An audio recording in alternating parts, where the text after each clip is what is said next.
आप सबों को मेरी ओर से जय मसीह की।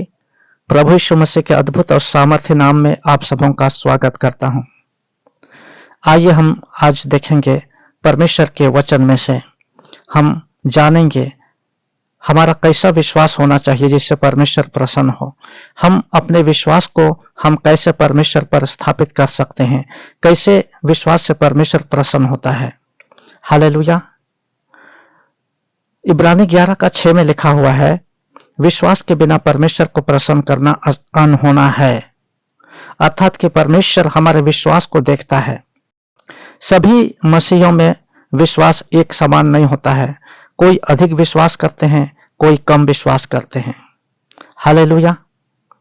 आज हम देखेंगे किस प्रकार के विश्वास से परमेश्वर प्रसन्न होता है। अक्सर हम देखते हैं, मैं अपने सेवकाई के जीवन में मैंने देखा है, कई एक मसीही लोग, अधिकतर मसीही लोग, वे उनका विश्वास सांसारिक होता है। अर्थात कि संसार की बातों पर विश्वास करते हैं। अपने विश्वास को संसार के रीति रिवाज और संसार की बातों पर निर्भर करते हैं। पहला कुरिन्थी 2:5 में पौलुस कहता है, तुम्हारा विश्वास मनुष्यों के ज्ञान पर नहीं किंतु परमेश्वर के सामर्थ्य पर निर्भर हो। हालेलुया। हमारा विश्वास परमेश्वर के सामर्थ्य पर निर्भर होना चाहिए, न कि सांसारिक बातों पर। बहुत सारे मसीही लोग आज किस्मत पर विश्वास करते हैं, शुभ और अशुभ बातों पर विश्वास करते हैं। एक बार मैंने एक मसीही को यह कहते हुए सुना, किस्मत से ज्यादा कुछ भी नहीं और समय से पहले कुछ भी नहीं। अर्थात समय से पहले और किस्मत से ज्यादा कुछ भी नहीं। अर्थात कि उसका यह कहना था कि जो कुछ भी हमारे पास है वो किस्मत से ही है। यदि किसी का किस्मत साथ दिया तो वह अपने कामों में सफल हुआ, और किस्मत साथ नहीं दिया तो अपने कामों में सफल नहीं हुआ। अर्थात कि जो कुछ भी हम प्रतिदिन पा रहे हैं, जो कुछ भी हम सफल हो रहे हैं, हर एक अच्छी वस्तुएं जो हमको मिल रही है, हमारे किस्मत के अच्छी होने के कारण मिल रहा है। ऐसा उनका विश्वास है। और यदि ऐसी बात है तब तो परमेश्वर का हमारे जीवन में किसी प्रकार की कोई भूमिका नहीं है। ऐसा विश्वास है, हालांकि वे मसीही हैं। ऐसा विश्वास क्यों होता है? ऐसा विश्वास उनका होता है जो परमेश्वर को नहीं जानते हैं। रोमियों की पत्री 12 उसका 2 में लिखा हुआ है, तुम इस संसार के सदृश न बनो, परंतु तुम्हारे मन के नहीं हो जाने से तुम्हारा चाल चलन भी बदलता जाए। अर्थात कि जब हम प्रभु यीशु मसीह पर विश्वास करते हैं, जिस समय हमने प्रभु यीशु मसीह को उद्धारकर्ता के रूप में ग्रहण किया, हमने संसार को हमने त्याग दिया। अर्थात कि यीशु मसीह पर विश्वास करने का अर्थ यह है कि हम उन तमाम विश्वास को जो प्रभु यीशु मसीह पर विश्वास करने से पहले करते थे, त्याग देते हैं। हालेलुया। बहुत सारे मसीही लोग आज सांसारिक बातों पर निर्भर करते हैं, वे विश्वास करते हैं। परमेश्वर का वचन बोलता है, यदि कोई मसीह यीशु में है वो नई सृष्टि है, पुरानी बातें बीत गई हैं। जब हम यीशु मसीह को उद्धारकर्ता के रूप में हम ग्रहण करते हैं, हम विश्वास में नए हो जाते हैं। नया सोच विचार, नया मन, नया आत्मा, नया जीवन, और हमारा विश्वास भी नया। अर्थात कि हमारा विश्वास परमेश्वर के वचन पर और उसके सामर्थ्य पर निर्भर होना चाहिए।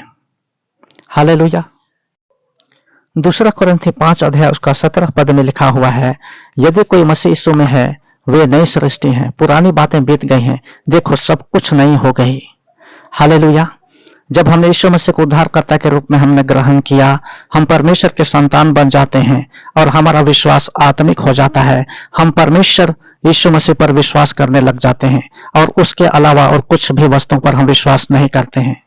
हालेलुया।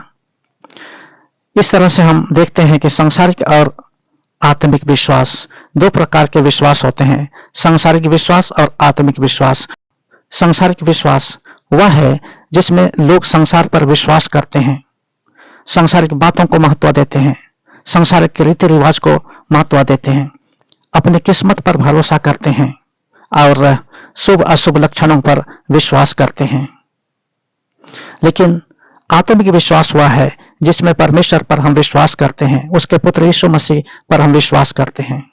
संसार में यह विश्वास किया जाता है कि किस्मत से ज्यादा कुछ भी नहीं और समय से पहले भी कुछ भी नहीं, अर्थात कि हमको किस्मत से ज्यादा कुछ नहीं मिलता, अर्थात कि जितना कुछ हमको अभी मिला है वह जितना हमारा किस्मत है उतना ही है, और जो कुछ भी मिलता है वो समय से पहले नहीं, जब समय आता है तब मिलता है। किंतु आत्मिक विश्वास वह है जो परमेश्वर के संतान लोग विश्वास करते हैं परमेश्वर पर, और परमेश्वर पर जब हम विश्वास करते हैं, परमेश्वर अनुग्रहकारी है, दयालु है। एक आत्मिक विश्वास यह विश्वास करता है कि जिसके योग्य हम नहीं थे उससे बढ़कर परमेश्वर ने हमें दिया। हालेलुया। हम खोए हुए थे, पाप के दलदल में, पाप के कीच में हम खोए हुए थे, किंतु परमेश्वर ने हम पर दया किया। जिसके योग्य हम नहीं थे उसके योग्य परमेश्वर ने हमें दिया। इसलिए वचन में लिखा हुआ है, प्रेम इसमें नहीं कि हमने उससे प्रेम किया, परंतु प्रेम इसमें है कि उसने हमें प्रेम किया। हालेलुया। यूहन्ना रचित सुसमाचार 15 अध्याय उसका 16 पद में लिखा हुआ है, तुमने मुझे नहीं चुना किंतु मैंने तुम्हें चुना। हालेलुया।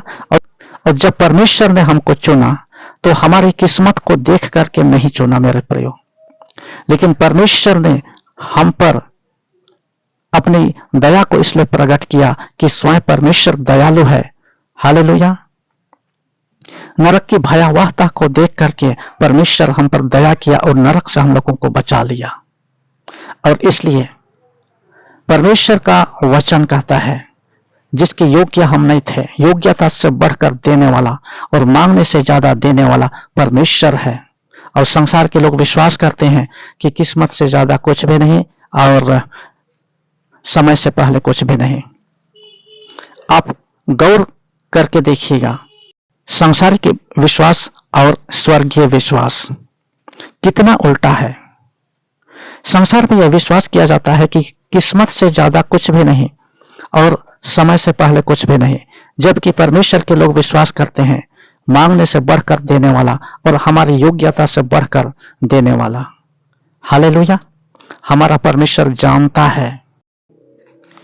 पौलुस 1 कोरिन्थी 2 उसका 5 में लिखता है, तुम्हारा विश्वास मनुष्यों के ज्ञान पर नहीं पर परमेश्वर के सामर्थ पर निर्भर हो। हालेलुया।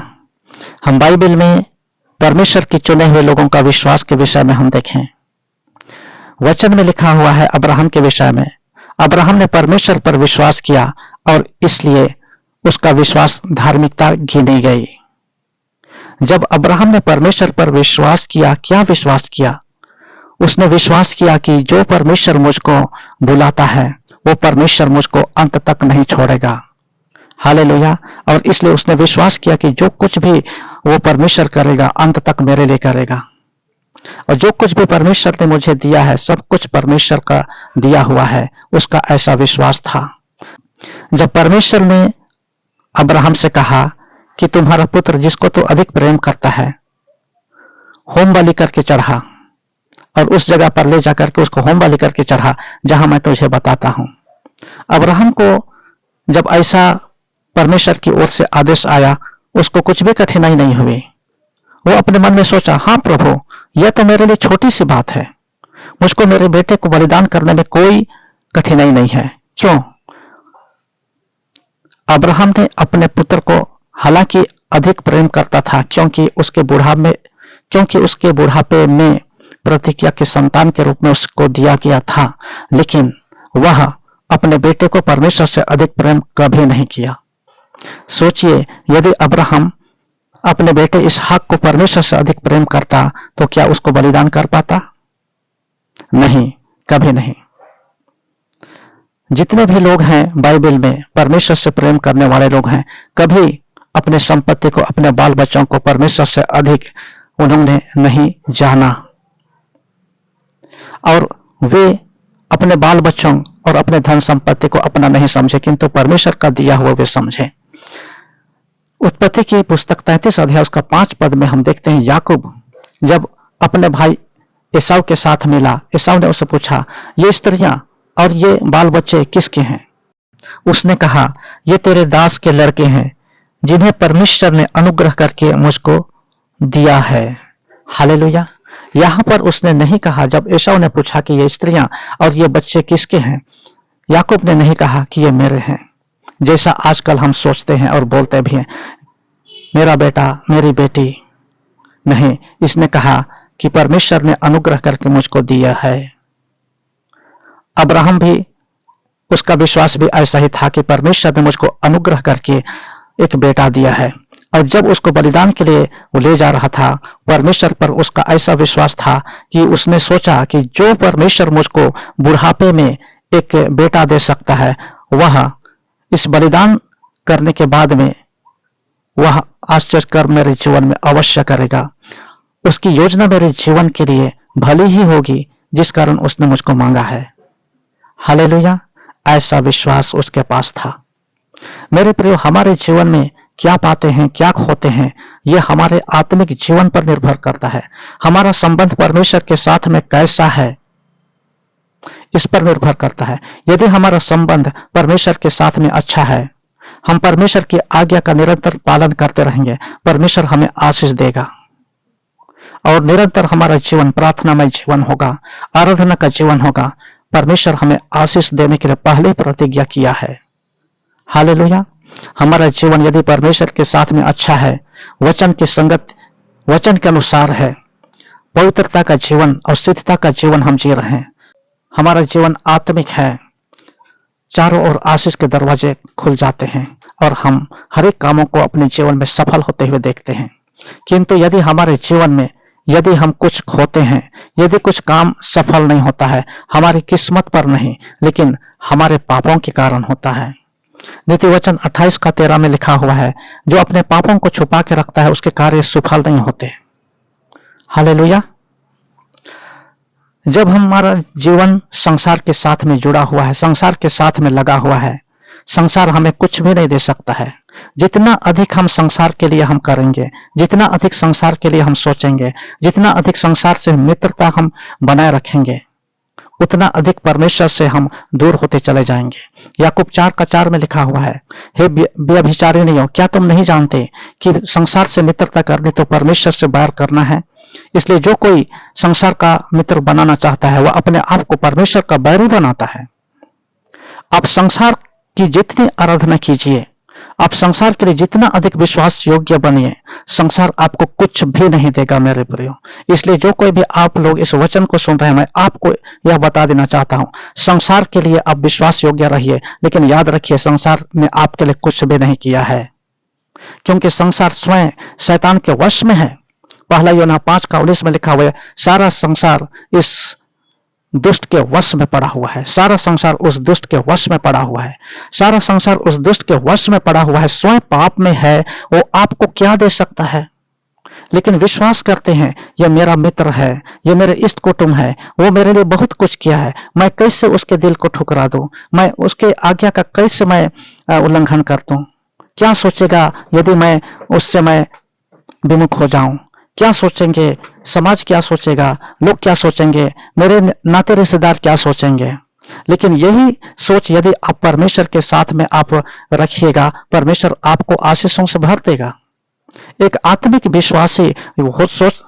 आत्मिक विश्वासी हमेशा यह सोचता है कि यदि मैं परमेश्वर की आज्ञा का उल्लंघन करता हूं तो परमेश्वर मेरे विषय में क्या सोचेगा। वो हर समय परमेश्वर को प्रसन्न करने के विषय में वो सोचता है। हालेलुया। इसलिए मेरे प्रियो, मैं आप सबों को बता देना चाहता हूं कि जब आप यीशु मसीह को उद्धारकर्ता के रूप में ग्रहण किए हैं, तो हमेशा आप परमेश्वर को जीवित और भावता हुआ बलिदान करके आप चढ़ाइए। परमेश्वर आप सबों को इस वचन के द्वारा आशीष दे। यदि यह वचन आपको अच्छा लगा तो आप लाइक कीजिए, कमेंट कीजिए और मिलते हैं अगले वीडियो में। आज के लिए बस इतना ही। प्रभु आप सबों को आशीष दे। जय मसीह की।